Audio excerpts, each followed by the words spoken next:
Welcome, ladies and gentlemen. We are once again live down here in the Bear Cave Studios for another episode of The Frenzy. With me, your host, Freddie Loso, with my co-host, Joey the Eagle. What's going on, Joe? Man, enjoying life, staying indoors for the umpteenth day in a row. Actually, I went to a drive-by birthday yesterday. Oh, how was that?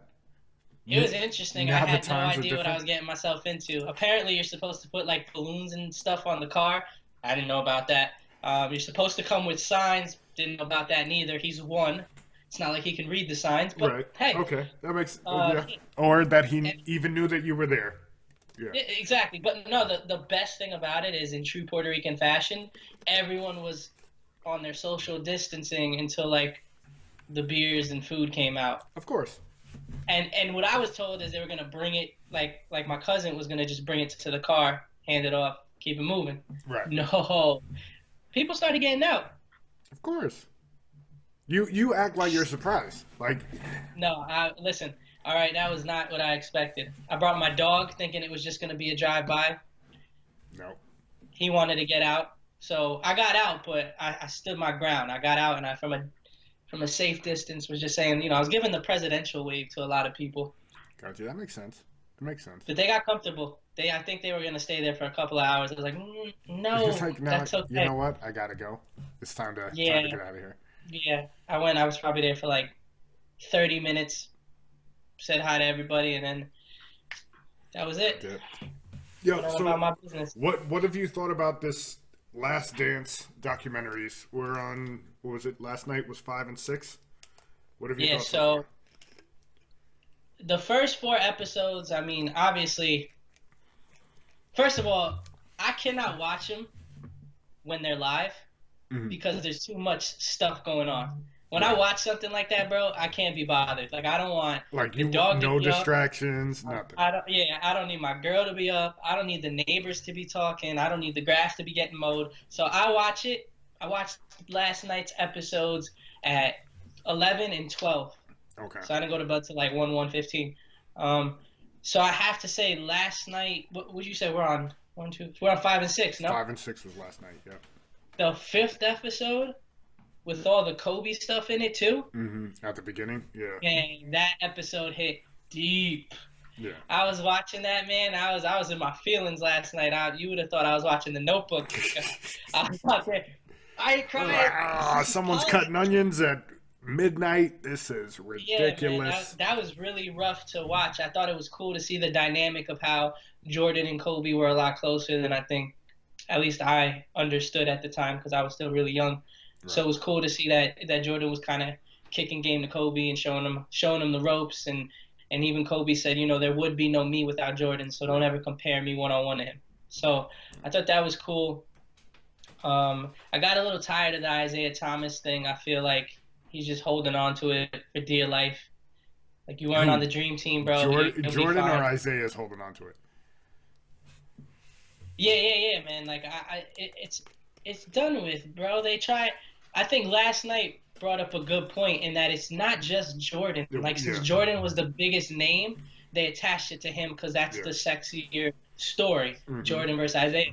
But they Right. showed it, man. He had issues with Larry, Magic. There was a No, lot of nobody people on wanted that him team. on that team. Nobody wanted him there. Exactly. So it sucks, and Jordan said it. He respects Isaiah's game. Hmm. But as a person, I know if I'm gonna go, and again, this is something that's voluntary. So you got to make sure these dudes is comfortable because if not, they're gonna be like, "You're not paying me for this, bro. I could leave He's right like, now." I'm out. Yep. Yeah. So I think it was fine. That they left him off. This isn't like 2K or Madden where you can just assemble the best talent. Right. At the same time, they obviously still would have blew people out. I'm not saying Isaiah Thomas would have caused them to lose any games, Right. but I don't think you would have gotten the same vibe, the same. It wouldn't have Um, meshed the way it did. yeah, so I think it would have Yeah. taken away from the overall product. So I think it was kind of addition by subtraction. So Yeah. Isaiah Thomas, we love you, bro. You're nice, but just let it be, Let man. it be, man. Let it go. Like Yeah, you'll I never. thought it was hilarious when you look back at all the episodes and us as kids we watched Space Jam growing up, right? You don't really see the behind the scenes of like the GM in Space Jam till you watch this documentary and how much Jerry Krause and the GM from the Monstars in Space Jam look exactly Kind of a alike. dig. Yo, down to the moles and like Yeah, stuff on his face and how he was from Moron Mountain and how they used to shit all over him. Like it was insane. Like we were yeah. piecing it together here, me and Kai watching it, and we're just like, yo, Jordan went ham. Like he really hated this dude. I mean, it sucks too because on one end of the spectrum, you got Kraus, who, let's be honest, he was really good at evaluating talent. Right. I mean, I know people they wanted to paint it last night as if Kukoc, you know, yes, he got destroyed as a kid against the best team ever assembled. Came Right. back in that second game and had a really good game and ended up having a productive NBA career. But Kraus was good at identifying talent, man, Yeah. and making shrewd moves and bringing in the necessary weapons for Jordan to go on these, you know, these three-peats. But if he wouldn't have suffered from his Napoleon complex, you know, who knows? We might have been able to have 6 in a row, 7 in a row, Yeah. something that'll never be done ever again. Like So it sucks, from but watching it and you hearing him be like, yo, it wasn't these guys. This was me. Like I'm like, bro, you got like you're killing this because you could have had these guys for years and years, and because you couldn't get out of your own way, you killed it. yeah, I think ultimately he's got to understand that the credit it would have came for full circle, bro. Like Yeah, it would have if you come would have just sat, eventually. Yep. yeah, if you would have sat back, like I know he's not a head coach, so he's never gonna get the type of accolades that Phil Jackson gets, or even who was I just thinking of, like Greg Popovich gets, because they're actually on On TV. the court, yeah. But Hmm. but if you take it from their perspective, like a Popovich who's always making it about the players, making it about the players. But game recognizes game, man. You still look at him as one of the best coaches to ever coach basketball, or he's one of the best at his profession because Right. of what he's been able to do, and he doesn't ask for any of the credit, which is kind of the allure to him, you know, is he's Yeah. always pushing his praise on the players, and players notice that, other GMs will notice that, and people that know the game of basketball, we're going to notice that. So he Hmm. would have gotten his due regardless. Yeah. So it sucks that all this overshadows what ultimately he was really good at, which was his job. He was Which, good at getting talent. yeah, it was just crazy, man. Like I'm loving the Oh, series so far. listen, one more thing though that wasn't in the series, but because the series has come out and now, you know, Dennis Rodman's getting a little bit more airtime than he normally would. Hmm. And same with everyone. I'm not just pointing out Dennis, but the fact that Rodman came out and said that he would be able to shut down LeBron, my man, that sounds good. Ain't no way in hell he's shutting down LeBron James. Not, I understand that he was, you know, a great defender. Hmm. He's not shutting down LeBron James, bro. There's no such thing as shutting down a star offensive player. There's just not.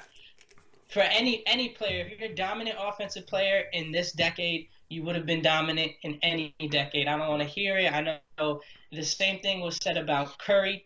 That Curry was back then, they throw him around, they put him on his ass.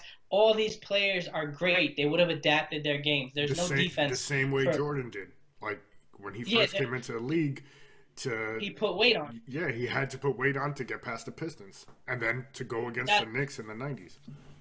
now the one thing I will say, if Rodman was able to catch LeBron as a youngin, like not peak LeBron, not the LeBron we've seen these past 5-6 years, but I'm talking about fresh out of high school. Yeah, obviously I think he would have been able to minimize him a lot because at that point in time, LeBron James didn't have that mentality that he has now, that mental fortitude that he has now. I mean, similar to the LeBron we saw in the Dallas series, where Jason Terry and Dirk Nowitzki and all these Maverick players were kind of able to get under his skin Hmm. early on in his Miami tenure. I do think Dennis Rodman has a point there. But you talk about prime LeBron, bro. You're not stopping prime LeBron. You're just not. He's just you're not going to be able to do it, bro. He's too big. He's too fast. I understand Dennis Rodman was a good rebounder, but he didn't play above the rim. LeBron plays above the rim and then some. Yeah, So I think he would do a good job, and there'd be games in a 7 game series where LeBron doesn't have his best performances. But overall, man, what when he goes against someone like Kawhi Leonard, if he averages 27, 8, and 8, people say he struggled Yeah. And or he I didn't think play. that's where it would be if he played somebody like Rodman and Pippen. Like he would still get his, but it's not like he's going off for 45. Like he's gonna have like a solid 24, 8 But and here's the 8, thing: and 27, 8, and 8 is if you average that around your whole career, you're going to the Hall of Fame. So those are yes, Hall of Fame numbers. yeah, Two, he's talking about it as like it's a one-on-one. Bro, yeah, one-on-one, he's one eating. on one, yeah, He's eating. Now, what you have is the benefit of being able to switch Scotty and Dennis. hmm Give each of them some type of break in between because I don't right. think you're gonna want to guard him. 94 90 feet the whole feet, game. yeah, all And time, you're gonna have people like say Dennis is on him. You can have Scotty and Jordan helping off. right, So they'd be able to frustrate him, double team him, triple team him in certain spots. And their basketball IQ was enough to know, all right, cool, he's in a position now where we can use the sideline to kind of box him in. right. So team defensive wise, yes, I think they would give him problems. But they out here making it sound like one-on-one, they're locking him up. And they're just crazy. Yeah, They're crazy. I feel like these vet dudes, they're not gonna give it to them. Like it's one of those things where egos are still egos. Like you're not gonna concede to a dude like, yeah, he would have had me. Like no, it's not gonna be that, and I don't think But it I, ever will. but I think there's like a fine line you have to kind of navigate. Like you can still give someone their props and not belittle what you feel you could do in a game. Right. Like if he would have came out and said, "Listen, LeBron, he's a great player, arguably one of the all-time greats, but I think from a defensive perspective, I'd be able to frustrate him and give him a hard time." Perfect. I get it, bro. Yeah. You're not wrong. But what happens is when you jump to that one extreme, like, nah, I'm just gonna shut him down. Because shutting him down to me is like, okay, you're gonna shut him down. What? He's gonna have 5 points, two Yeah. rebounds, and one assist. That's shutting someone down, bro. Right. You don't shut down players like that. You just can't. Another thing too is it's not LeBron. It's not about just shutting down LeBron Mhm. from a scoring perspective. He does so many other things on the court. Like, yeah, okay, he might not have 40, but he might have 20 assists Yeah. because And you guys are so concentrated 8 on guarding him. blocks. Like it would have been great to see all of them play each other in their prime. Like that's the ideal for all of us basketball fans to be able to see the great debate of everybody in their prime and see how it would play out. But realistically, we're never going to get that. We're not, but I heard that Olympic story with Jordan in the practices hmm going out Magic and Larry. I've heard it probably 30 times. All 30 times. I love it. Can't get enough of it. Yeah. Like every time I hear it, Watching it yesterday, I was like, hell yeah, give me more of this. Like watching the '94 special that they ran on '92 special that they ran on NBA Network was yeah. phenomenal. Yeah, man, you sit there and I wish they had the type of access that they have now. I know they have some of it filmed, but now that's a full length scrimmage. That's getting broadcasted on TV somewhere. hmm I think part of the allure of that scrimmage is the fact that they didn't have that type of access, so your mind can only guess as to How it how would have been. physical that game was. Yeah. But it would have been something cool to see, man. I think it was awesome to hear Magic share that story of when he was kind of going at Jordan. He was like, "Bro, you better turn into Air Jordan. We're gonna kick y'all out this gym." Yeah. And he was like, "All right, cool, bro. Hold my beer real quick." And then Yeah, yeah. he's like, next Yeah, minute, yeah. we see we're down 2. We're like, what the hell just happened? It was dope, man. I'm loving the series so far, and it's gonna be dope to see the next. Was it 3 or 4 episodes? Yeah, I think it's a 9. It's a 9. So they'll probably do. Isn't it 9? 10. It's So 10. it's Oh, that 7, makes sense. 8, 9, The number. 10. So 4 more episodes. Yeah, it's been good. I like it. All right, so we also got finally something live is coming back this week, Saturday, May 9th. It was canceled the first time due to California governor. Now it is back. UFC 249, Gaethje versus Ferguson. This card is stacked, so I'm just going to go through it real quick. Gaethje Ferguson for the title, lightweight interim. Cejudo versus Cruz for the bantamweight title. Then you got monsters in Francis Ngannou versus Jarislov Rosenstruik. That's best I got. Can I buy a vowel, please? Best I got there. Then you got. Yo, wait. I'm calling him JR for short, though. There you go. That's it. That's where you got to stick to. Then you got Stevens and Calvin Kattar, Greg Hardy and Jorgen De Castro. Like these fights are legit, man. UFC's playing no games. They're talking about making more and more stacked cards to get. Look, we even on this card. You even got Cerrone and Pettis on the prelims. And that's crazy because normally that is normally a fight that's on the main card. Exactly. Then you got Olink versus Verdum. You got Carla Esparza and Michelle the Karate Hottie Watterson. Uriah Every time I hear your nickname, man. Uriah Hall and Ronaldo Sosa. Like these are main card fights on the undercard. And like even the early prelims, you still got a Vicente Luque and Nico Price. Like this is going to be one hell of a card. I'm going to be locked in, pumped to see this. Who do you got taking the two title fights, the Ferguson, Gaethje, and Cejudo and Cruz? I can't back down from the first time we did this, so I'm still gonna ride with Tony Ferguson in this one. And then as far as the second fight goes, that's a tough one, bro. But have you seen the type of condition that Cejudo's in right now? Oh, yeah. He's shredded to pieces. He went in the lab and got yoked. Yeah. That body fat went down, and he looks good, man. So I'm going to ride with Henry Cejudo there. If I'm a fighter and the UFC, it's a no-brainer to stack these cards. Like, the money that they're going to get from this is out of control. Put it this way, and no disrespect to the WNBA, but I've never seen a WNBA draft in its entirety. Bro, I was locked in. Yeah, I watched 100%. the whole thing. Yep. And I thoroughly enjoyed it. Like, I will be watching for years to come because I liked getting the background on some of these players and kind of seeing them in that home environment, which we've never been able to see. But due to all this pandemic stuff, obviously they can't be live in any type of studio. You look at the NFL draft. The NFL draft, obviously, big numbers every year, but this year the most watched ever. Right. These UFC numbers are going to be out of control, and if they're able to splice this pay-per-view money up percentage-wise, these fighters are going to be banking, bro. Yeah. So if I'm a fighter, I'm like, yo, get me on one of these cards. I don't care who I got to fight. 100%. I want to be on one of these cards. Yeah. And so the UFC sees all these organizations have live events which aren't even broadcasting the sport per se. It's just entities within the sport. Yeah. And they're making money, bro. This UFC, the numbers on this UFC, I'm actually pretty excited to see what they bring in because it's going to be something.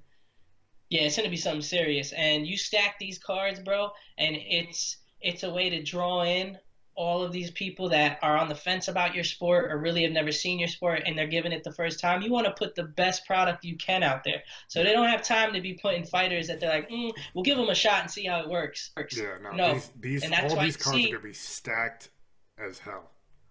Exactly, and that's why you see these top fighters not even able to make a main card that normally, they'd be the second fight, if not some of them being the main event. Some of those fights you said on the undercard. Last fight was main event against Conor McGregor, and now he's on the prelims of this. It's crazy. The one thing I will say about Cowboy is I love him to death, man. But I know no one can tell anyone to stop doing what they're doing. Someone's got to tell this guy that we love you, bro, but enough's enough, man.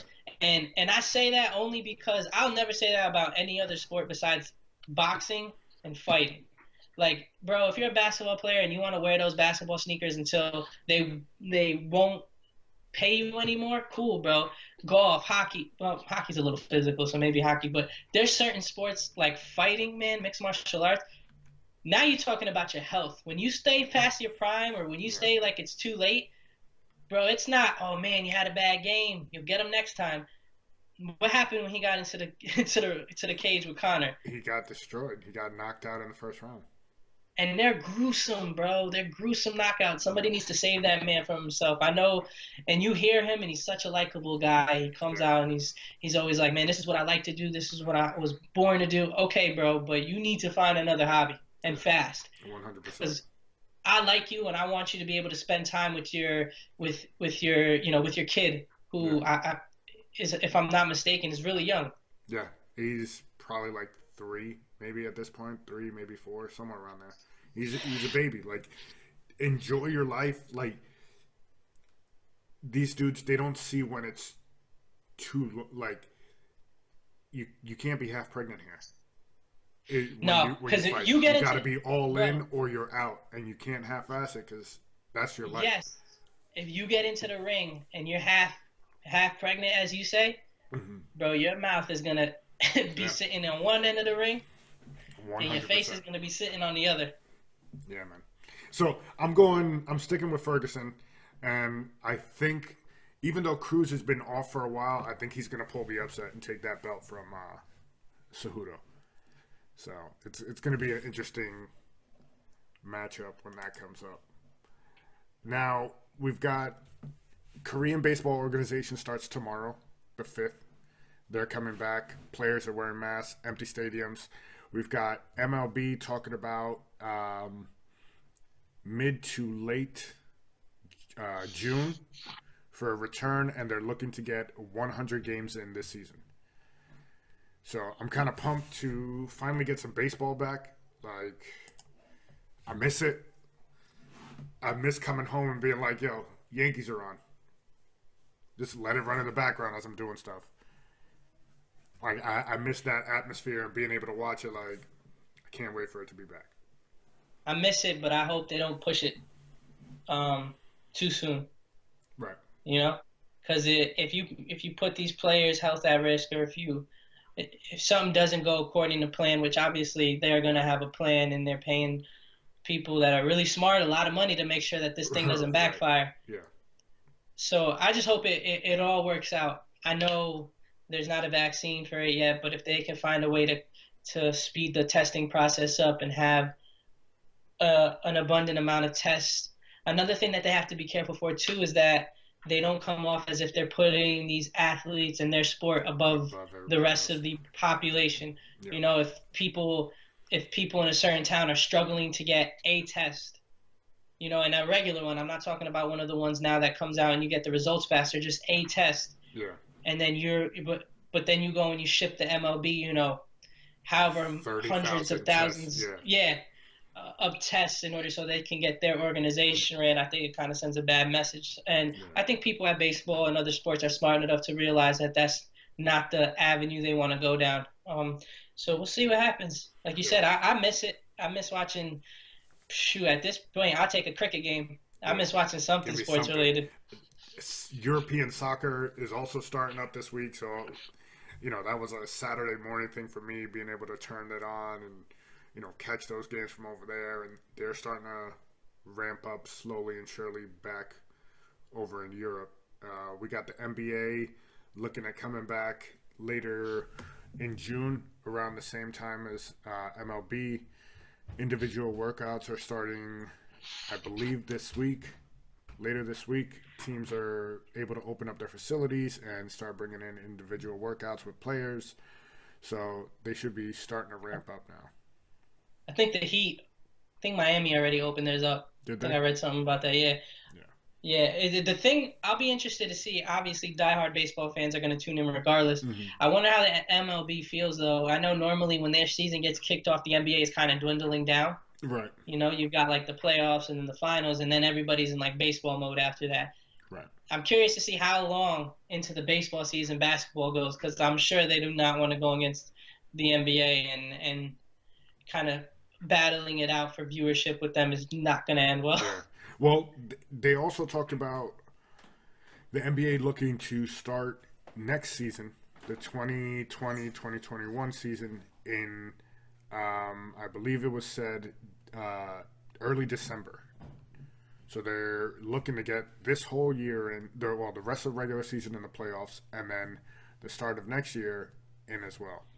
And then whatever the draft is going to be, because you've already got these guys getting ready for the draft too.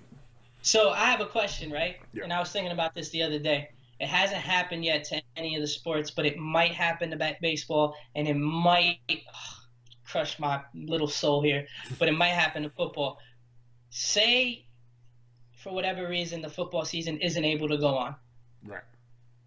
How the hell do you how do you do a draft the following year? Like, do you just automatically say, okay, well, we're just gonna draft, but have the same teams that drafted in this particular order just run back the same order? I don't really think you could do that. I don't think teams like the Patriots, who were low in the pecking order this year, but depending on how their quarterback situation plays out, might be a lot higher next year. Right. What do teams like that do, or do you have it where it's almost like the lottery for the NBA, but it's with all 32, NFL teams? Right. And more importantly, what does this mean to like the rookie deals now? Does that mean that they didn't accrue a year, so now their rookie contracts are just starting from next year as opposed to this year? I just think for sports like the NBA, who have already had some semblance of a season, and even if they can't continue, can go, okay, listen, we're going to just do this draft based on where the standings were when the season ended. We had enough sample size to kind of go off it from there. Right. They're in one bracket, but when you take a look at sports that haven't even kicked off yet, I think it's scary, man. If they don't have something like an NFL season, I mean, think about it. With a cap sport, with the way you're running you're doing it on a year-to-year projection, right? So, okay, I'm projected to have this much cap room this year. We're going to roll over this amount. Dude, that screws all of that up, right? Because now you got players that didn't get this accrued year, right? So they're probably contract-wise going to be under contract if it was 4 years. That 4 years is going to kick in when the next league year starts. What does that do to someone's cap salary? Yeah. It's going to be hella interesting to see how that kind of pans out, because there's so many factors that go into it, and if things don't shake a certain way, it's gonna tear stuff up for everybody on all levels. Now I did hear that there was some NBA players that were meeting up for like private practices with each other. Yeah, like I can see. Bro, like, part of me wants to be like, come on, can't you just stay home? But at the same time, man, if I love to play, and obviously I'm not at that level, and I'm not getting paid to play like they are. And you told me there was an opportunity for me to get into a gym right now and hoop. Bro, I'm in there. But you're gonna tell me like guys like, say, LeBron, right? I'm not saying he's doing it, but he's got his own full-size court, I'm sure, at his house. In his basement. Like, his teammates, like, yo, go get a test. You good? Good. Come to the crib. And they're running practices there. You're going to tell me that that's not happening? Like, players who have that type of money and have the access to courts aren't calling their teammates and like, yo, well, maybe not Donovan Mitchell and Rudy Gobert, but no, they're not. They're not doing that at all. Yeah. And that goes for other sports too. I mean, if you want to look at it from the NFL's perspective, you got a division like the NFC East where 3 out of the 4 teams have brand new head coaches. Right. And these head coaches' leashes, yay big. Yep. Bro, if you don't start producing within a year or two, bye, Felicia.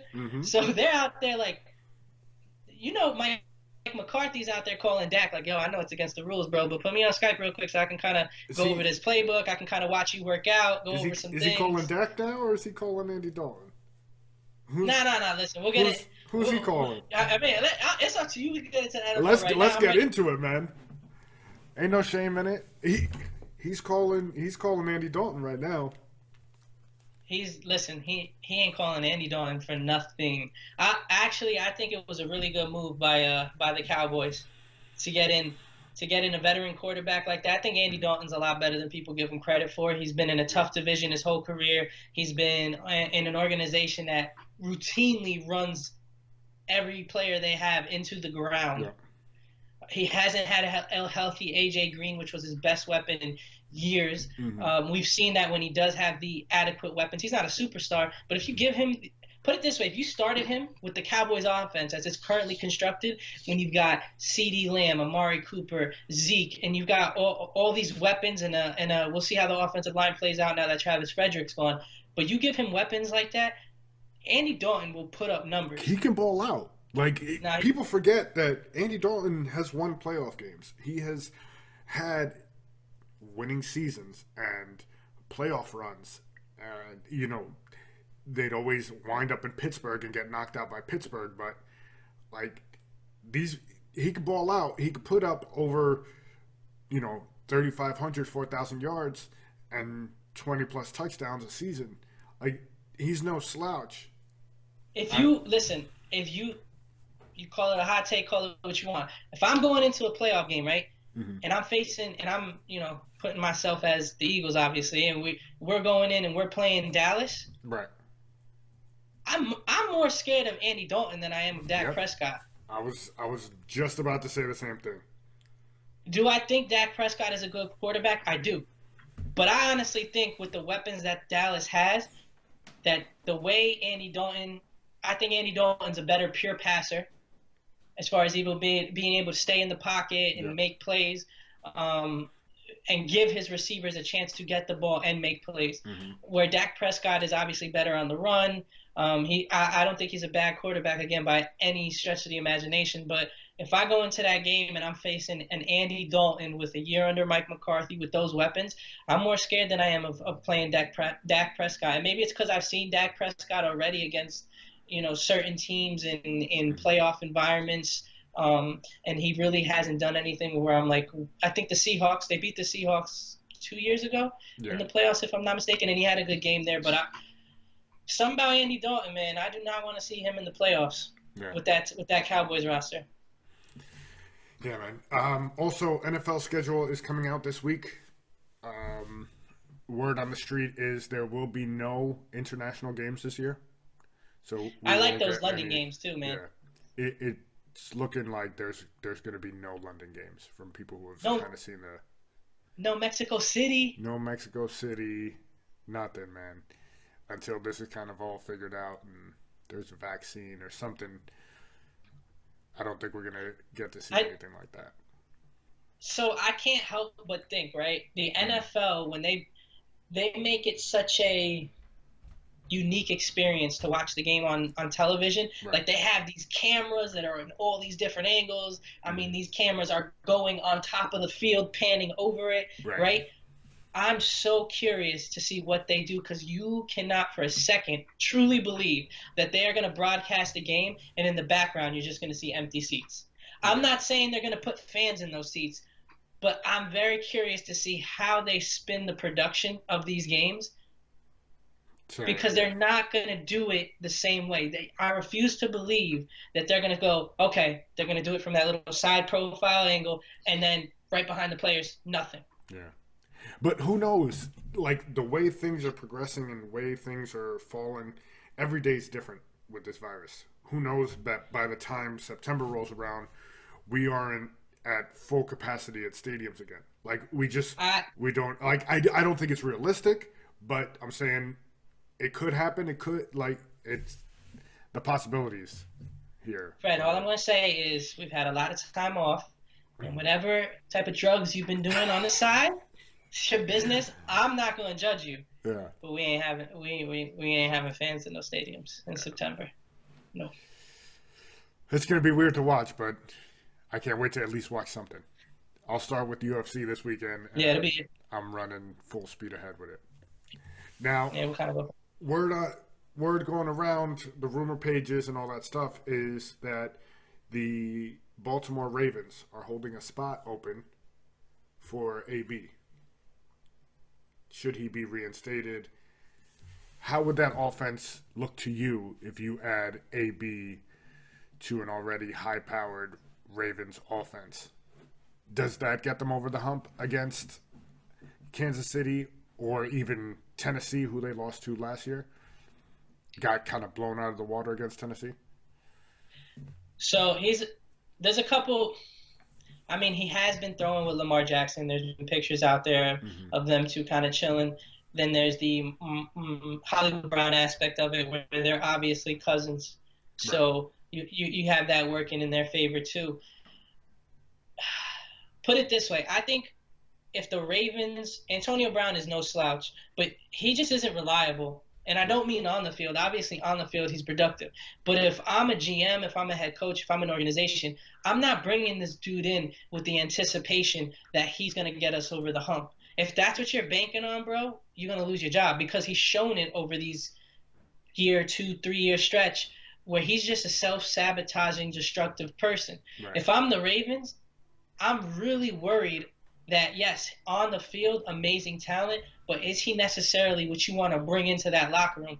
Because with him comes a lot of, whether they like it or not, his ability puts him in a leadership role. Right. Okay, when he's out there killing DBs, when he's killing safeties, these other young wide receivers, they're gonna look at him and go, "Bro, I want to do that, so I'm gonna do what he does." Right. So you better make damn sure that when he comes in, he's not saying nothing to nobody. He's being a good soldier and just playing football. Right. So from a pure X's and O's, playing Madden, putting him on the roster, oh hell yeah, because that's the one thing their offense was missing last year.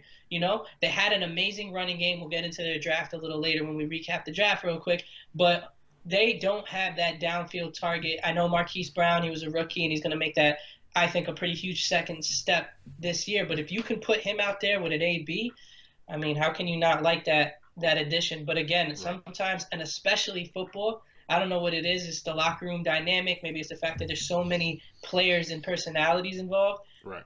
Having a good locker room and having that accountability and that leadership well established means everything in football. You see it all the time. It's not always the most talented roster that goes out there and wins.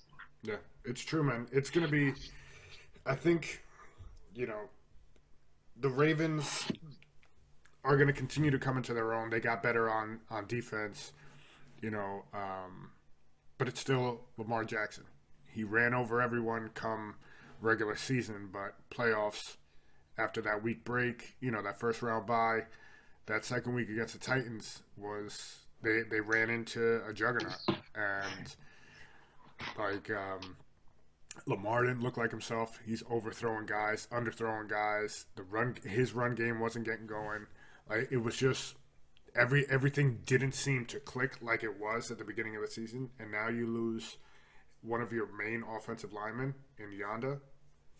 It's gonna be tough sailing for the Ravens, but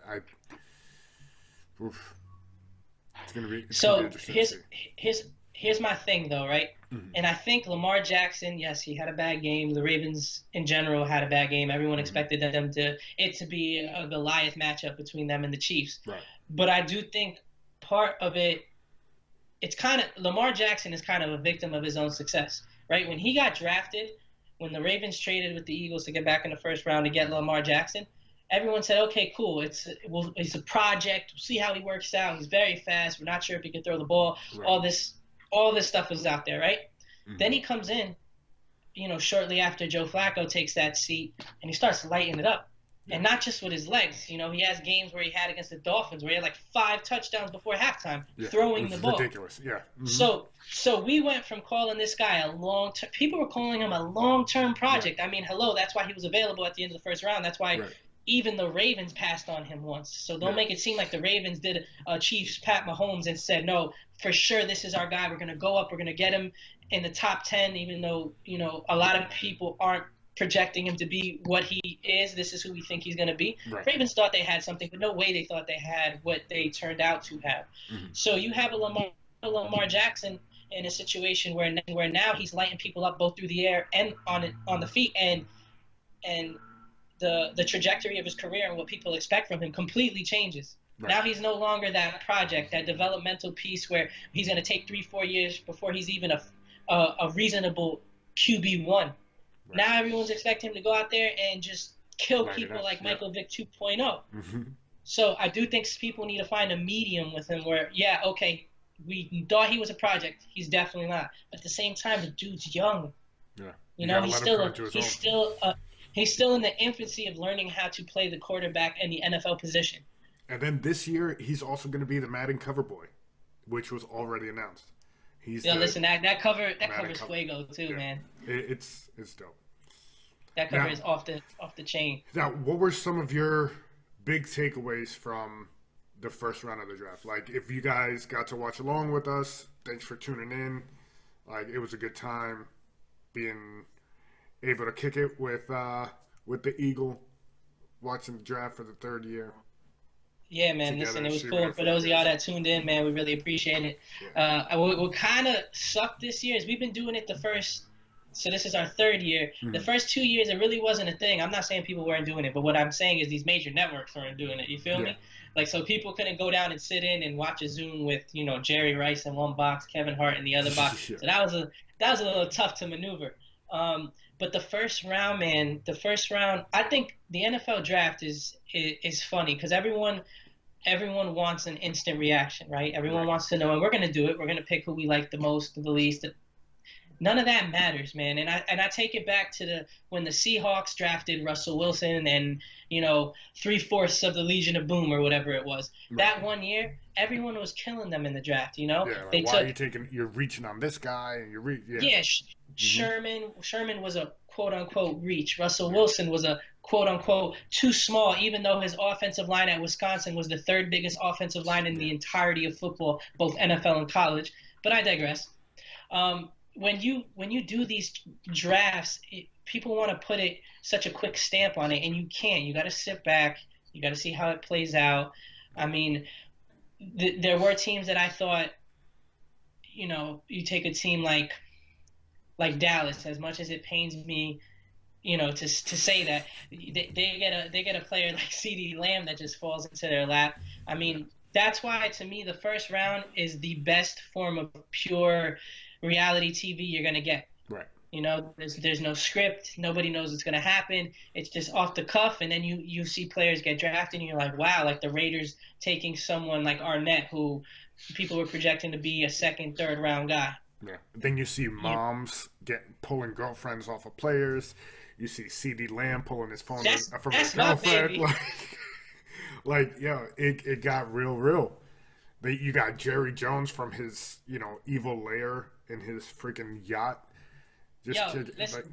it was crazy. Do you remember Dexter's Laboratory Yeah. from when you were younger? Yeah. That's what I thought of him in the basement, just laughing, just sitting there maniacal on him. And we said it. We said, man, his house is dope. Look at that setup. Then you come to find out, my man is super flexing, $250 million yacht. He's like, I was like, oh what? yeah, take many seats, everyone, because I'm then I doing it love for it. my yacht. Yo, listen, I know Jerry's the enemy, but I love some of the things he does, man, just make me laugh, bro. Like, he's sitting on his big ass couch, right? And he got a nice wide view camera on him, not the actual thing he's watching the draft on. But you could tell the things he does is so strategic. Like, he sits there and he has his wife, bro. I know we doing the social distancing thing. Yeah. You're not supposed to be doing it from people you live with, but whatever. Yo, he has this lady damn near in another room. And right? then I don't know if you caught it. Did you catch it when she was holding his phone for him in front of his face? She's like, yes, yes, okay. I'm like, Jerry was such a G that he was like, I'm not even touching my phone because I told no one to call me. I'll use yours and hold it to my face while I talk to this guy. He got her sitting in one corner, and then 3 miles to the left, you got his son, who's part of the football operations. But Jerry's like, nah, brother, this is my toy. This is about me. Yeah, this is about Daddy's home. Here we go. So and then for me, the steal of it was Bill Belichick's dog. They're like, okay, Bill. As soon as I saw it. It's like Belichick is making the pick. Wait a second, that's his dog sitting in his seat, just kicking it. And just little things, bro. Like that was the dog was so Belichick, but just the table he chose to do it from. Like, I couldn't picture a better. To me, the two people outside of Jerry Jones that fit exactly what I thought the inside of their house was going to look like was Kingsbury and Belichick. Yeah. Bro, like, Kingsbury was out there, bro, with the loafers and the fresh sitting on pants, his giant ass couch, just kicking it. Yo, his setup was popping, and then you got Belichick that looks like, he the inside of his house looks like like a substitute adjunct professor who doesn't have a full-time job. Yeah. Like, I'm surprised he had matching seats to go with the table. I'm sure that's only because of his wife. Yeah. And he still had the pencil. Yep, he still had the pencil behind his ear. Yep. Hilarious. I can. I So think the NFL. go ahead. I think that I think the NFL stumbled on a few things that they're gonna reuse for more drafts. I think, as cool as it is to bring those players into the green room, Hmm. I think it's really cool to see them in their natural environment. Right. Like send them a care package, let them be at home, and let them enjoy that with all of their family. Yeah, not just a And, select few. Like it oh, still gives them that moment, but but let's not play games. It wasn't like these people. You can talk about social distancing all you oh want. yeah, social Ain't no way distancing you're my gonna tell ass. me. Get out of here with Yeah, that. ain't no way you're gonna tell me that all those uncles and aunts lived with you in the same house. Yeah, get out of here. They I was in love the other room. I loved it when it was like, okay, here's so and so, and he's sitting there with him, his mom, his pops, and like a little brother, and then all of a sudden the camera kind of widens out, and you see like 7 people stuck in a room over to the right. You're like, oh man, like just be with everybody. We It we was all just know y'all was gonna do this anyways. Just enjoy the moment with your family. Don't hide it. it was like where's Waldo? Yeah. Except with aunts and uncles and little you had your little cousin peeping over the corner. Yo, can I come now? Can Is I? it safe? I And got then the I got the extra they would camera. answer. I'll record it. I got you. That's Yeah, it great. was So, cool, what man. was your biggest takeaway from round one? Like, who got the steal of the draft in round one, in your opinion? The steal of the draft. I mean, for what? And again, it sucks to say, man, but that CD Lamb pick to the Cowboys really fucking sucks. I don't know. Because If here's you the thing. guys didn't catch it, Joe's reaction live was money. Yeah, see, here's the thing, right? They didn't need a wide receiver, Yeah, without a doubt. But the fact that they were able to get that a player of his caliber without moving up and just was sat just like pat. Yep. ridiculous. I do think, and I called it when we were watching it, but I think probably the surprise pick, and it has nothing to do with the player because I think he's going to be a good player for them. I just thought it was really interesting. Was all the whole leading up to the process, all you heard was it's Jerry Judy, CeeDee Lamb, and then Ruggs. That's the big three. Right. And then that Ruggs Now, got taken in one, front of everybody else. yeah. So Hmm. 1 and 2 were the only ones up for debate. Yeah. Ruggs was sitting there comfortably in third. Right. At least that's what everyone was projecting. Hmm. And then boom, Raiders go, and this is what makes the NFL draft so good, right? Is it only takes one team, bro. Just think about it, right? Who knows if say, all right, so they go and they take Ruggs, which Right. is obviously the fastest wide receiver in the draft. Hmm. Maybe the Cowboys aren't in love with Ruggs. So maybe Ruggs doesn't go. It's something where they're not interchangeable. Right.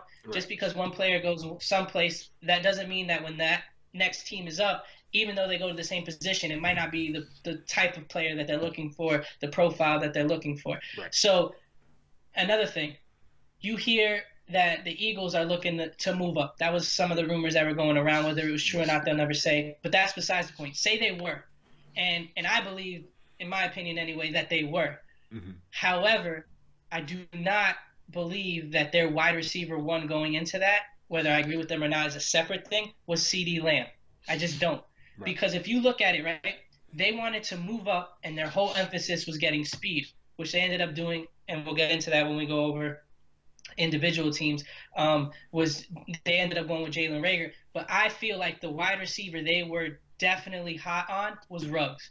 And the fact that the Raiders took him where they did completely, I won't say completely because they still were probably working the phones, just changed their whole draft. Because Yeah. now you're thinking, damn, we thought if Ruggs was the third receiver to go and he was kind of falling in that CeeDee Lamb territory, I firmly believe they would have made that move up to go and get Ruggs. To get him above the Cowboys. Right. Yeah, so I think while they will never show us their draft board, I think when teams don't make moves or are rumored to make moves, but then don't make moves when players that are at that position start to fall, it kind of speaks volumes for what they feel about that individual. Right. Yeah. I mean, for me, I think a home run for a team was Kansas City. Them taking the running back from LSU, was it Clyde Edwards Yeah, from LSU? Like that was a home run, the rich get richer type of pick. Like you just made your offense that much better. They're comparing this guy to who was it, Brian Westbrook and West. Maurice Jones-Drew. If that's what you get from this draft as a Kansas City Chief coming off the Super Bowl, it's a home run, in my opinion. Just bat flip to everybody else. Jose Batista type bat flip on that pick. Yeah, man. And then there's other teams that just do what they do, like the Ravens, man. They go in there and they get Patrick Queen. Patrick Queen was a huge pickup for them. They've had linebacker. I mean, since I can remember, the Ravens have always had a good linebacker. Mm-hmm. Always. They've always had a good linebacking core. Not even just one, multiple linebackers. Ray Lewis, you got monsters, killers out there. Yeah, so I think as far as fit goes, man, you look at a player like Patrick Queen, and he's got to be just hype, man. You can't fall to a better situation than he fell. But as we know, the NFL is more than just one round. So with that being said, I would like to know, sir, who do you think had the best draft, even though he just berated everyone who kind of grades the draft right after it. But we're going to do it. we'll do it anyways. It's okay. Man, for me, I thought I might sound like a bit of a homer here, but I think the Bills had a great draft. I think the best draft? You think not the best draft. I would say that's what I asked. Fred. All right. They had a good draft. Still had to throw that in there. Who had the best draft? Is not a team. I can start reading off names if you'd like of teams in the NFL if you can't remember them at this point in time. Man, I'm just trying to think. Do you want me to go? Go ahead. Let me rethink my selection. Go ahead. So we already touched on the team 2 seconds ago, but it amazes me how good the Baltimore Ravens are at drafting. Right. I mean, if you don't believe me, go look at just when they lose players to free agency or whatever, to be a trade, they always have players in the wings ready to take those positions. Or they let go of a player, and then somehow, a la when C.J. Mosley left, people were like, damn, that's a linebacker. They're going to miss him. They didn't have to wait but one season to replace him with a player like Patrick Queen, right? Another thing I like is that the Ravens, they realized, okay, what is our team truly special at? Not throwing the ball yet, even though Lamar Jackson has come a long way at throwing the ball. That run game of theirs is scary good when you have a Lamar Jackson and a Mark Ingram. With that offensive line, even though they lost Yanda, I still think that their offensive line is going to be one of the more dominant run offensive lines in the NFL. But so they go out there and they get J.K. Dobbins in the second round from Ohio State. Mm-hmm. And this dude is going to be a phenomenal back for them. And with the way they run it, you're going to see packages where it's Lamar, J.K., and Mark Ingram in the backfield together. Right. You know what I'm saying? So what you might lack in overall wide receiver depth, you're going to make up for because you have to stack the box against a look like that. Right. And then they go in, and they always do this. They always go in the later rounds, 3, 4, 5, and so on. Mm-hmm. And they get these players that aren't maybe household names as of yet. Right. But you hear going into the draft, keep an eye out on this guy in the NFL. He's gonna make an impact. Mm-hmm. And then you go look at in the third round, who do they get? Devin Duvernay out of Texas. Now I know there's a lot of wide receivers that have been getting a lot of love, and it's a very deep wide receiver class. But this dude is a monster. Now, people are going to point to, he only had one truly elite year of production. Well, that's because he moved from the outside to the inside. So now at the slot position, he's able to perform at a high level. Right. So they go and get Lamar Jackson, a weapon in Devin Duvernay. They also go in round 6 and get the wide receiver out of SMU, James, I think Prochet is how you say his last name, who was another guy that was supposed to go a lot higher in the draft than he was. And then they had multiple round 3 picks, and you look at a player like the defensive tackle from Texas A&M that they got in the 3rd round. You just feel good when players go to certain organizations. Like if Baltimore picks a defensive player, a lineman or a linebacker, doesn't matter. You just have confidence that, okay, whatever they saw is going to work. it's just gonna work. They're gonna be able to plug them in, and then I wouldn't be surprised if you see some of these players become Pro Bowlers within the next 2 to 3 years. And that's just what the Ravens do, man. And they've been doing it for a long time. And I just love the way they work the draft. They find value in every single round, and it always feels like they use free agency well. They don't overpay players at certain positions, and then they just kind of rebuild through the draft, man. So I love the Ravens. Yeah, I mean, for me it was between kind of the Ravens because they always seem to nail a draft. Regardless, you're like, oh, that's a very Ravens pick when you see guys selected. But I also think Cleveland had a really good draft. They were able to fill pieces, tackles, safeties, D tackles, picked up guys, and Cincinnati. Cincinnati did a really good job in the draft this year as well. Now, Yeah, I mean, I just got a bit of news popped up. Yeah, R.I.P. Don Shula has passed away this morning at age 90 in his home.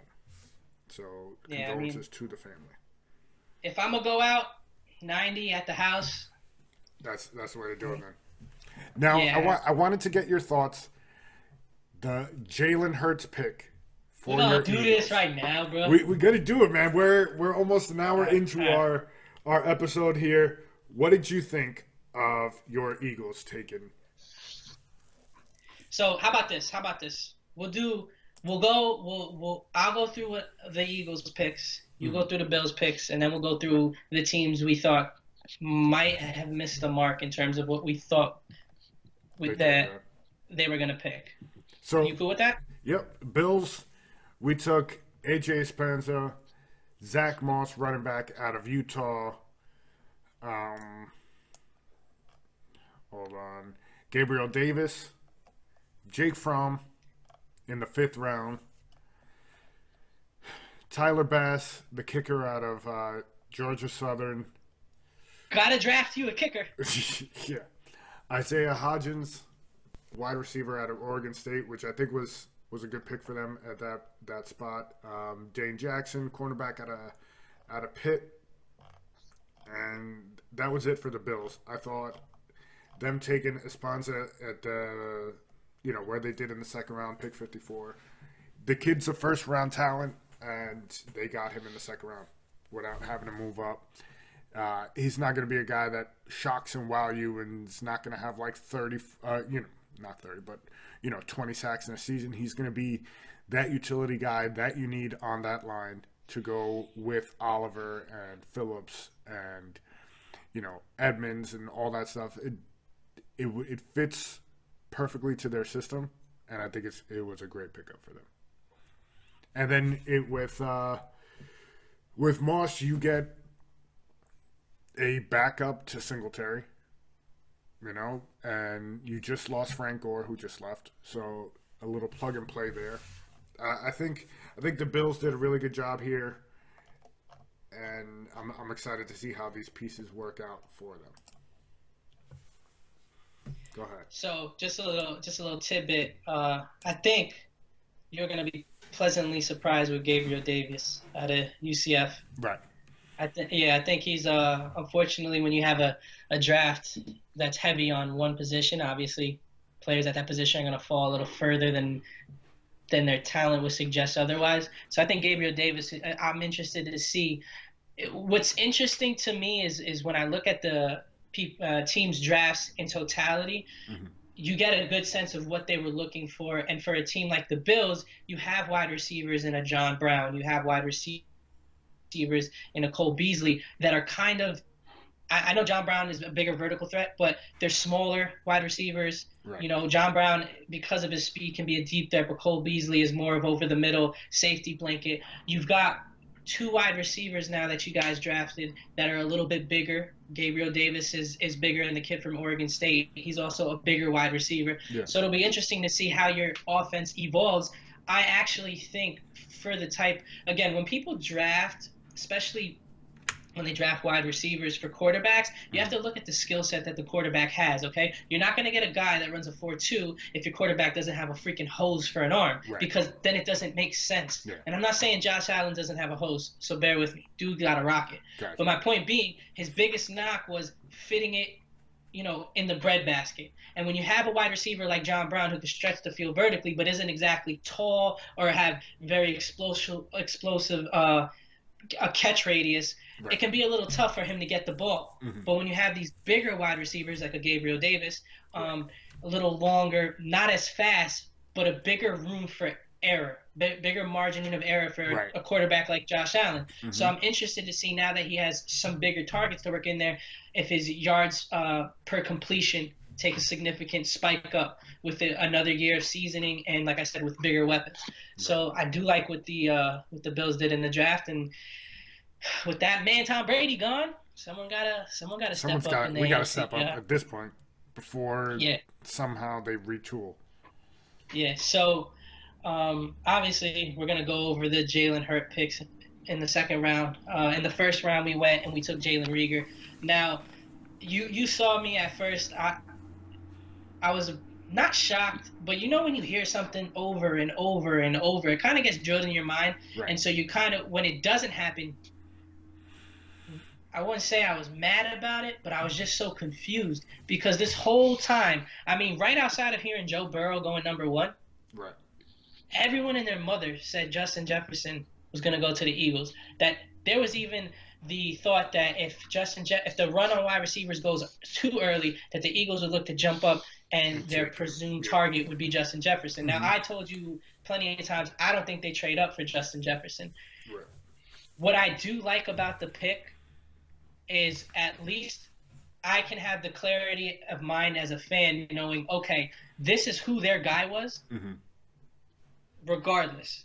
So what I mean by that is if Jefferson was off the board and they took Reagor, there would always be that thought process, well, did the Eagles settle?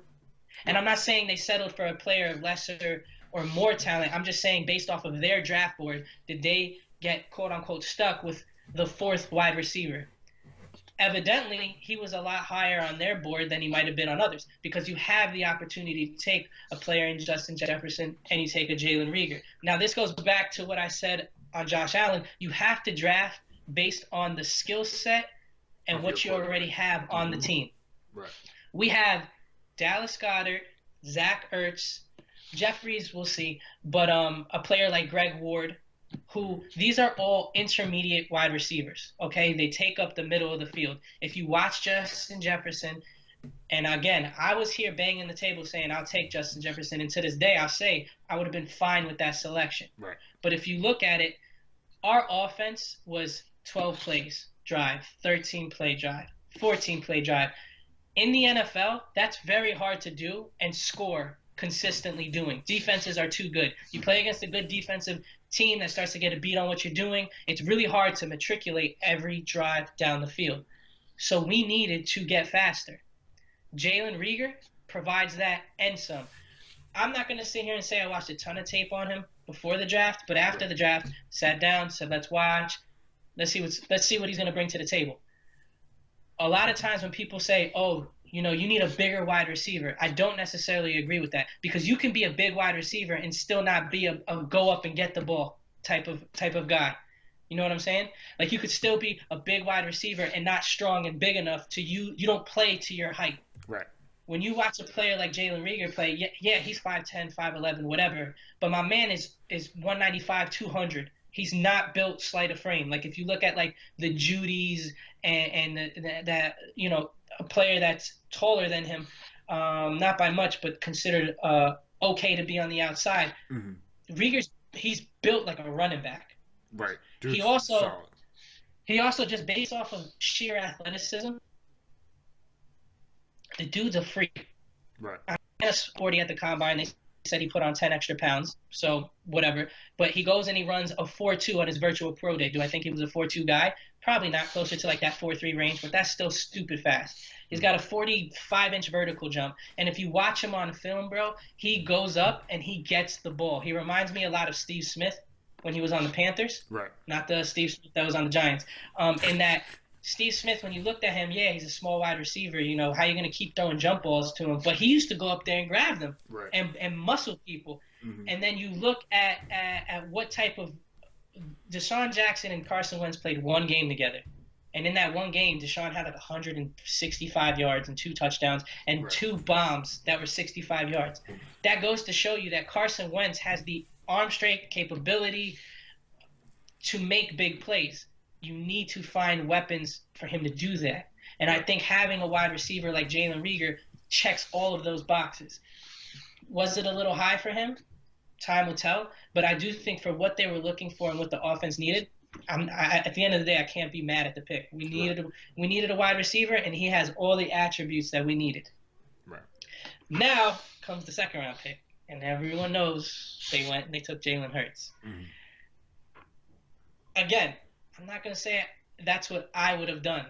I mean, I think there was a lot of players at other positions that we need that were on the board that could have made an impact. Right. But at the same time, you have to give these coaches, these GMs, they have a plan when they pick a player. They don't just pick them because they feel like picking them that day. They have a plan. I want to see what that plan is before I go out there and crucify them for that pick.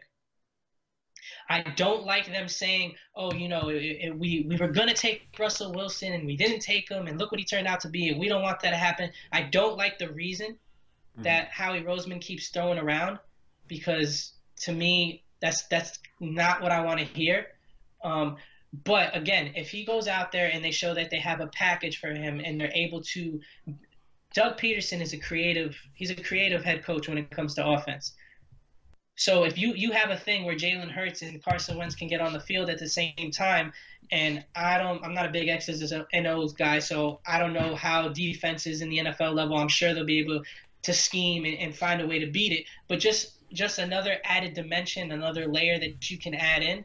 Right. I think it's important. And another thing I like is that this gives us a cost-effective backup going forward for the next 4 or 5 years. As much as I appreciate what Josh McCown did against Seattle, when he came in the game, I mean, I was like, okay, cool. Maybe we'll pull this one out. Even if we pull this one out, you know, if Carson Wentz is out multiple weeks, that's it for our season. And you see that with a lot of teams. When their starting quarterback goes down, very rarely do they have a quote-unquote Nick Foles that can hand the ball off to and go, yo, bro, go on this run real quick. Like, to me, the quarterback position is a position, like, for you guys, if Josh Allen gets hurt, realistically, I mean, you're still going to root for them, but you're not going to feel like you have a chance to make a deep playoff run. Exactly. If they're able to develop Hurts and have him at a position where it is the most important position on the field, again, you can survive an injury at any other position. Bro, your quarterback gets injured and you don't have a good backup quarterback, you're done. So I don't care what you put out there. Yeah. It's true. So I wouldn't have made the pick, but I'm going to give them time to kind of come up with a strategy, find a way to use him his rookie season, and ultimately see what he develops in. And we'll see, man. I mean, I hate to say it, but Carson Wentz has missed a lot of time. He missed – I mean, I think he's thrown – we've had 9 playoff games since he's been there. I think around 9, and he's thrown maybe 3 passes, you know? So as much as I love him and I hope he stays healthy and I hope we never have to see Jalen Hurts starting at quarterback, it's just the reality of the situation. And I think they didn't want to be stuck in a position where they have a really good team and Wentz goes down with an injury and they don't have anybody to turn to. So it'll be interesting to see what happens. And then in the 3rd round, we take Davion Taylor out of Colorado. Very fast linebacker. We needed speed on both sides of the ball. I feel like with him, he didn't play a lot of high school football because of religious reasons. And then at Colorado, his athleticism was allowed him to kind of learn on the run. So I'll be interested to see what they're able to turn him into, because this is one of those guys that if you mold him correctly with the attributes he has, I think he fits right into today's mold of a linebacker. Smaller but very fast, can stick in coverage. So we'll see what he turns out to be. I'm actually really, really excited with our 4th round pick, Kayvon Wallace from Clemson, the safety. Jalen Mills is now taking over for Malcolm Jenkins at the safety position, along with Will Parks from Denver. But we are going to need competition in that room. I'm not sure that Jalen Mills is going to hold that spot down, or Will Parks. So putting Kayvon Wallace back there, coming from from a team like Clemson, where they're known to win. The dude, the baller. A lot of people viewed him at going higher in the draft than he went, so I can't be mad at adding a safety, especially when we don't really have that much depth. There's a lot of unknown back there. Round 4, we went offensive lineman out of Auburn, Jack Driscoll. Again, the one thing, for as much as I shit on the Eagles for not being able to develop wide receivers, they are able to develop offensive linemen and defensive linemen. So anytime we take an offensive lineman later on in the draft, I feel like with Jeff Stoutland there, they're able to make these guys, these low draft picks, come in and make them into something. You look at what they did to Big V, and when he went over to cash in with the Lions, he was a later pick. Matt Pryor out of TCU a couple years ago came in and played guard for Brendan Brooks when he was injured this year and played well. Then the 5th round, we double up. I knew they were going to double up. I was kind of interested to see that they waited so long, and I'm not going to lie and sit here and say I knew a lot about John Hightower. But the kid's a burner. The kid can run. He's tall. He's at 6'2", 6'3", a little skinny. Probably going to have to put on some weight so that he can easily get off a press and not get jammed at the line of scrimmage. But again, we needed speed, and with the way Carson Wentz can throw the ball, to surround him with as much speed as possible. When you look at a team like the Chiefs and what they're able to do, right. They just attack you at all levels. We haven't had a wide receiver that can just take a slant, make 2 guys miss to the house for 75, and it feels like years. You know what I'm saying? Mm-hmm. And to that point, they went and they got Quez Watkins in the 6th round out of Southern Miss, another guy who ran a 4.35 at his 40, guy that can stretch the field. I think Hightower has a little bit, no pun intended, higher of a ceiling than Watkins does. But at this point in time, you're in this. For me, the later rounds in the draft is when you take players with attributes that 2 things that they can do really good, and see if you can mold it to your liking. Kind of infuse that into your offense and see what it does. And again, we needed speed to get a guy that runs in the 4.35s that can catch the ball. That's something I'm not going to complain. I'm just going to call him Prince because I can't say his last name. Another tackle out of Auburn, who's actually a Prince, which is kind of cool. Some had him going in the higher rounds of the draft, and the only thing that scares me is, as you know, Eagles players have been getting hurt left and right, and that's the reason why he fell in this draft, is because they're not sure if his knee's going to hold up. Now, for a 6th round pick, I'm okay with that. If they would have taken him higher, I really didn't want to hear that. But according to our doctors and the staff, they said that they feel he has enough juice left in that knee to give you, if you can get a solid, 5-6 years out of him, I think for a 6th round pick, that's fine. And in the 7th, we went and got Casey Toohill from Stanford, a defensive end that when you look at his measurables combined with his athleticism, can do a few things. Again, the 7th round to me is where you just go and you take a player basically that's high on your priority free agent list. Right. Because at least you draft. It's almost like a flyer. It's like, you know what? This is the last pick, best available now, and best fit. And so, with that being said, I know a lot of people aren't high on what we did in the draft, as far as grade-wise, but I really don't care about the grades, dude. I really don't. Like, I look at it from what we have on the team, what we need on the team, and what these players can represent and bring to the squad. The bottom line is the Eagles came out and said they wanted to get younger and faster on both sides of the ball, more athletic, and they did that. I can't sit here and complain. Did they take the players necessarily I thought they were going to take to do that? No. But then you also got to look at it from the point of, okay, they traded for Darius Slay. He's kind of like bringing in, you can count him as part of the draft. We gave up draft picks to bring him in. Right. Okay? And then during the draft, we go and we get someone like Marquise Goodwin, who's another burner. Mm-hmm. Is he going to be able to stay healthy? Who knows? But again, as a fan, I can't sit here and beat the table down saying, you need to bring in more speed. You need to bring in more athleticism.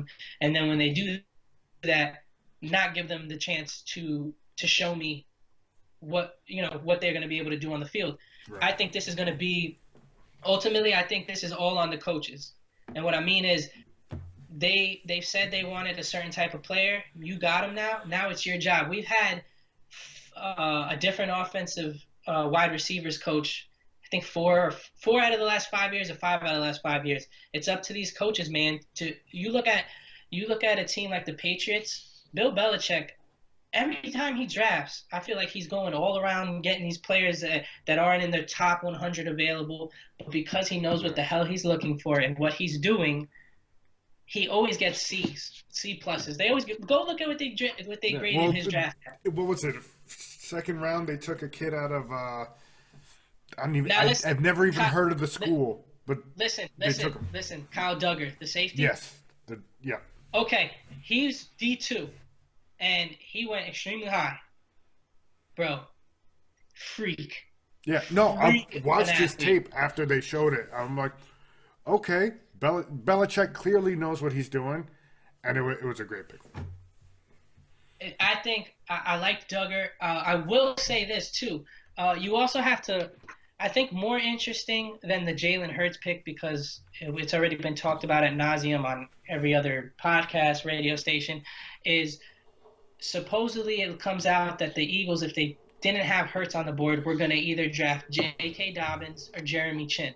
Jeremy Chin is another safety that went high in the draft from Southern Illinois, I think, and he's another safety from a smaller program that had stupid measurables. In hindsight, since we were able to get Kayvon Wallace, I'm not mad that they didn't go after him, although I would have liked at that point in time for us to go safety. But I thought it was interesting that they were looking at a J.K. Dobbins when you already have a Miles Sanders. Right. Now, I'm not saying that this has anything to do with the fact that they don't believe in Miles Sanders. I mean, he was 8th in the NFL in all-purpose yards from scrimmage his rookie season. That's ridiculous. I just think that it shows you that the team might still be looking to upgrade at the running back position behind Miles Sanders. So I wouldn't be surprised now if they go and they sign. I know that we just got Corey Clement, but maybe they go and they look into one of these veterans that are on the market, like a Devontae Freeman, bring him in here. And I know he's had injury issues, but he won't be asked to carry the load like he did for Atlanta. Right. So the draft was interesting, man. I really can't wait. I can't wait to get these guys on the field and see what they bring. I can't wait to see camp start opening up and, training camp, preseason, all that stuff, get back into the normal swing of things. Now, before we wrap this up, Jordan Love. It's been talked about everywhere. Everybody's saying, Rodgers is going to be on his way out. Was it a slap in the face to him? I think it was. If you're there, you're a team like the Packers, and you were one game away from the Super Bowl. Why not take the best player available to help your team now than a project that's not going to see the field for 2 years? When you've got one of the top 3 quarterbacks in the league. He hasn't been playing like that lately. Whether it's his fault or not. He also hasn't had the weapons to do so. No, without a doubt. So, my problem here, right? It's not necessarily what the Packers did in taking Jordan Love. Mm-hmm. Because at the end of the day, I just went on a rant about how, the Eagles, while it wasn't a popular pick, it could end up helping the team more than hurting the team in their selection of Jalen Hurts. I equate that to the Packers as well. If Aaron Rodgers goes down, they need someone that they're going to be able to step in there and keep the ship sailing, right? So my problem is less with the Jordan Love pick and more what they did, overall, in that this was, by all accounts, one of the best, if not the best, wide receiver draft we might have ever seen. Right. You know that your team is struggling now outside of Devontae Adams. I'm not going to say Devontae Adams, no struggle. That dude's a beast. But they need a burner. They need a running mate for Devontae Adams on the outside. They could use some help in the slot too. And you go into this draft and you leave with no wide receiver. Not a one. None.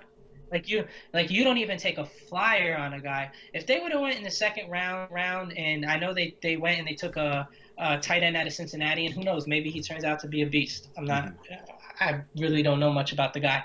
But if you go and you get a wide receiver in the second round and then maybe in the fourth round, then maybe you keep the Rodgers thing at bay for a little. Like, yeah, we took Love and we think long term he's going to be the guy, but we didn't come out of here with nothing for you. Look, Right. we got got you you a two little new bit of fancy help. toys. Yeah. Mm-hmm. Yeah, shut up and go play. So for the Packers, I just think it's more of what they did overall than just the Jordan Love pick.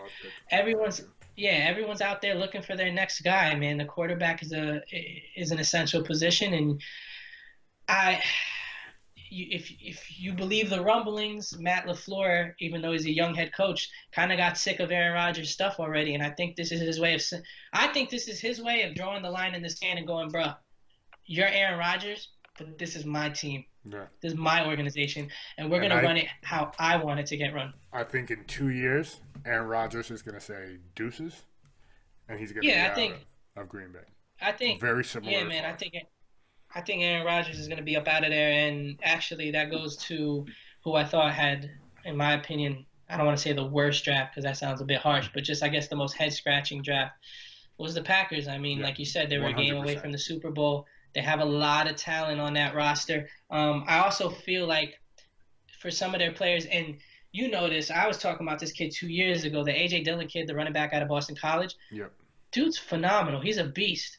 Monster. When I saw him go in the second round, I was shocked, though. You know what I'm saying? Because I just don't feel like you had to necessarily take a running back that high when you already have – they have a good stable of running backs. Yeah. It's not like they have, a bunch of nobodies back there. So that, again, was an interesting pick. And with all these picks, it's just time. Dude, you got to let these guys get on the field, see what the coaches do. See where the chips fall. Yeah. All right, man. So we thank everybody for listening. www.thesportsfrenzypodcast.com. Click right underneath here. Like, subscribe, and comment. Let us know what you guys think. And tune in for next week. Hopefully we got UFC news, MLB, NBA, whatever it is that's coming through. We're going to have it for you guys, and we will catch you guys next week. Peace.